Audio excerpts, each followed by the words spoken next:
cuties, and welcome back to another video, or welcome if you're new. I'm Cora, and today I am finally back with another Create a Sim video. It has been forever since the last Create a Sim video, and I have no idea why, because I really enjoy creating Sims in The Sims. Wow, okay, yeah, makes sense.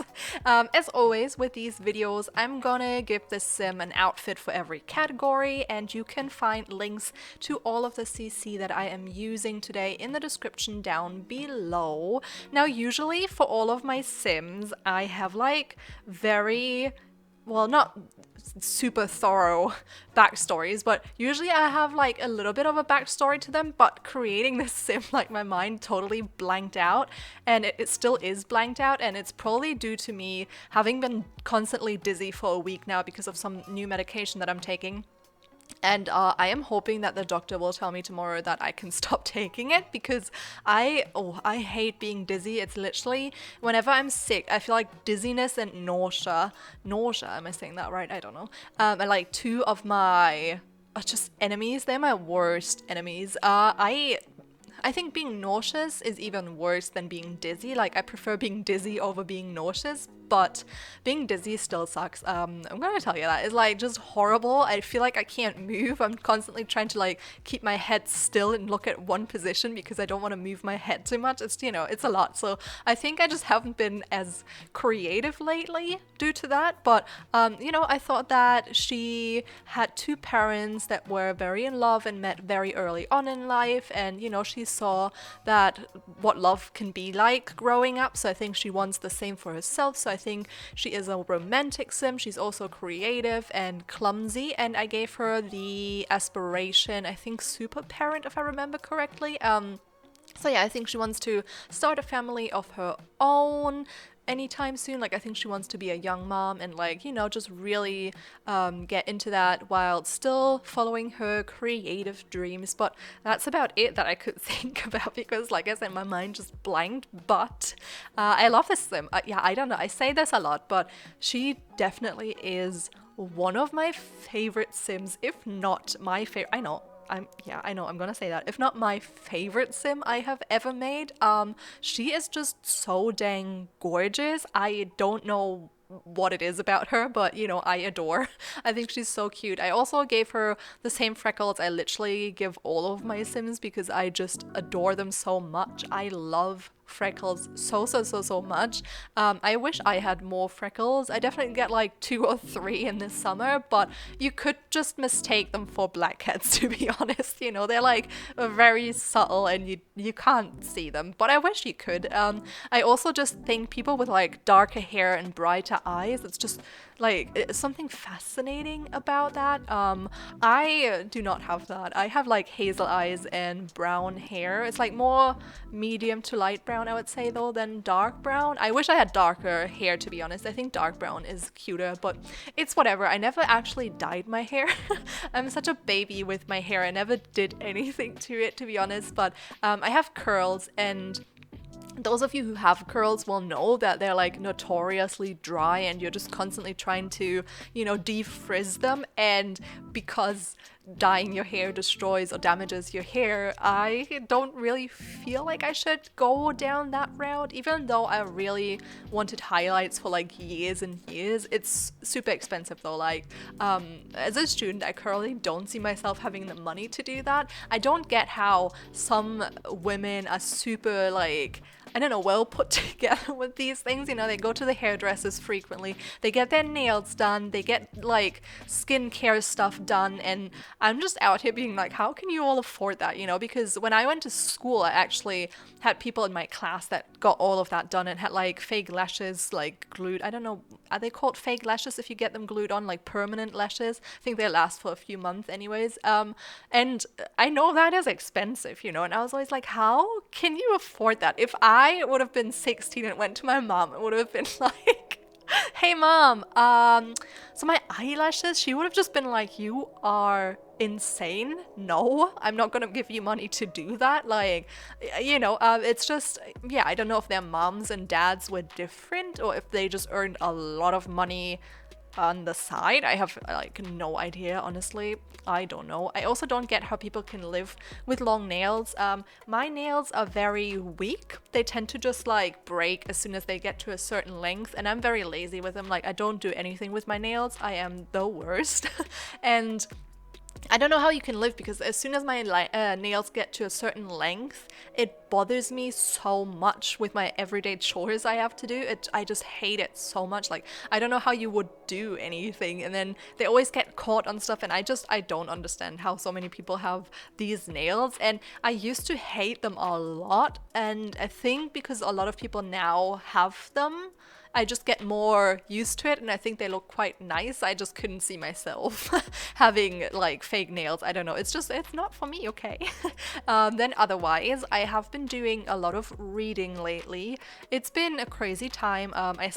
If you guys know Goodreads, it's like a platform where pretty much just like a social platform for books. So you can have friends on there, and then you can see what they read, and you can put in your progress on your books, like how far through you are, what page you're on.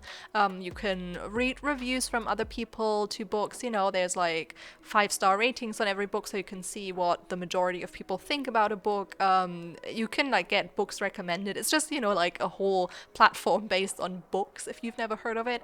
And you can set a reading goal at each beginning of the year, so you can say I want to read this many books this year, and last year put it to I think 12 or 15 books, and I just didn't meet that goal. But I was like reading a lot at the beginning of the year, and then it kind of like fiddled out at the end of the year, and I didn't hit the goal, and it was very frustrating because I was so close to it. And this year I was like, okay, I'm gonna read 15 books, and I think I've read 12 or 13 already. I think 13. And it's just crazy. It's like last month in March, I was off uni for that month. It's gonna start again this week. So tomorrow I'm gonna do some uni, which I'm not excited about. But, you know, it is what it is. But I read 7 books last month. And for some people, I think that's like average or not a lot. But for me, and I think for like the majority of people, that is a lot of books to read in a month. Like it took me a long time. You know, I put a lot of my time into reading.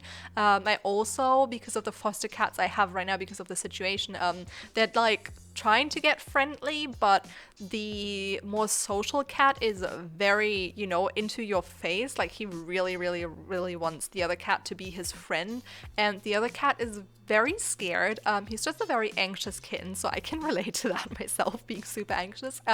But he kind of just sits in the corner and waits for what's happening. They have sniffed each other's nose and butts, but, you know, I think that the black and white cat just got really frustrated of the ginger cat, and therefore he just like jumped on him yesterday, and it was really like out of the blue, and I didn't expect it. Otherwise I would have obviously done something earlier, but they just looked friendly, and all of a sudden he like jumped on him. So I was like, okay, great. I also played with him before that, so it couldn't have been him just like having a lot of energy or anything. Like it was just strange. And I currently, because the ginger cat only stays in one room anyways, like he's too scared to leave, the poor little baby.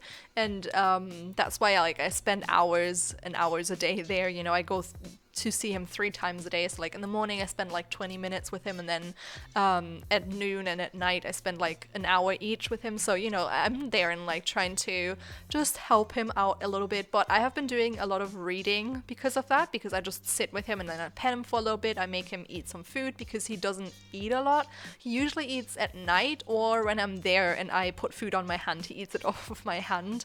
But yeah, it's a bit sad. Like I don't know what happened to him before, because he was with the same woman for 4 years since he was a kitten, and I don't understand what could have happened to him. Like she didn't, yeah, I don't know. It's just sad. I wish he would already be better, but yeah, therefore I've been doing a lot of reading, even more than I would have probably done if I didn't have to go to his room and be with him for like hours on end. But it was very relaxing. It was just a good time. I've read a lot of different books. I'm sure that most of you know the Heartstopper series by Alice Oseman, I think that's her name. There's going to be like a Netflix adaptation of that, which is very interesting. Definitely going to watch that. I didn't read the book books. They're like graphic novels. I didn't read them. My library doesn't have them, unfortunately, and I don't really want to buy them because I feel like it's a little bit too young adult for me. You know, I'm like a grown up, so I think it might be a little like juvenile for me. But I read her other book that is called Radio Silence, and then the other day I finished a book from her that is called Loveless, and it was just amazing to read because it's about this girl who finds out that she's asexual and aromantic, and it was just so refreshing to read about something else for once. You know, usually like in books there's always just a romance between like a guy and a girl, and it's just, you know, always the same, and it gets boring and repetitive, and it's great to see like some representations of other groups from the society in books, and it was just so wholesome to read. And it kind of just like the whole idea was that if you don't have, you know, a love affair like other people have, and don't want a boyfriend or girlfriend or whatever, then it's very important, or it's also a type of love to love your friends, you know. And she just put a lot of her effort and emotions and energy into her friends, and it was just, I don't know, it's just so wholesome and beautiful to read. I loved it. I also know that she writes a lot of other topics of other groups that aren't usually represented in books, you know. It's just great. It's great to read about it. Also, the side characters, they have a great representation of like all sorts of people in our society throughout like her later works. I don't know about her earlier books because I didn't like those two books, like Loveless and Radio Silence are the only two books I read from her, but they were definitely great. Would recommend them to like pretty much anyone. I think it is a young adult, maybe. I think it is categorized as young adult, but it wasn't like very juvenile to me. It was like definitely you could tell that the people in it were young, but it wasn't, you know, sometimes the writing style when it's a young adult is like very immature and like gets boring, but it was great. But yeah, with that said, the video is coming to an end real soon. I hope you enjoyed it, and if you did, please don't forget to leave a like, comment, and subscribe if you have not already, and I will see you all next time. Bye!